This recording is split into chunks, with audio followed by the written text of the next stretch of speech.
Ha, kita nak bagi tester 8 orang bertuah untuk kita test. Tapi aku test dalam grup tempat kerja aku lah. Nama grup dia Warung Cilindos Tapi style gila. Kau tengok diorang punya ni. Nampak? Gambar nurse misi, ada stetoskop, ada makanan. So tandanya memang nurse, doktor memang kuat makan kat Malaysia ni. Kita tengok Wey, dah ada orang yang pertama. Lagi. Cepat guys. Diorang ni tak buka ni lah. Diorang kerja kuat sangat lah. Cepat guys. First come, first serve. Kak Noh, awal Kak Noh. Lagi, jom kita tengok sekejap Kita tengok siapa yang dah tengok. Tengok info. Tengok. Dah ramai dari ni. Semua masih tengah membaca je kot. Kalau kita buka tak banyak ni, kita buka 8 je.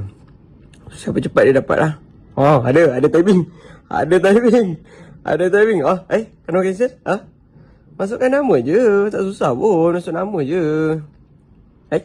Kenapa cancel? Dah ada. Hamsyari Atika Zalilah 4 terus. Oi. Cepat. Mari guys. Nak test market ni, kita nak test market dalam berapa minit boleh masuk. Tapi sebab ni tak kira lah, benda free kan. Jap. Mana lagi? Mana? Ada lagi fighter. Oh, Anissa dah. Okey, 5 orang. 3 lagi. Pincang. Guys. Benda free ni. Hood. Okey, Hood. Okey, Hood dapat. 2 lagi.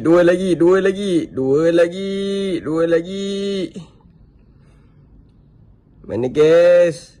Adriani. Satu lagi. Last guys. Kau tengok konsep grup ni pun sebenarnya kita boleh gunakan untuk marketing. Christina. Masuk nama. Lambat, sorry.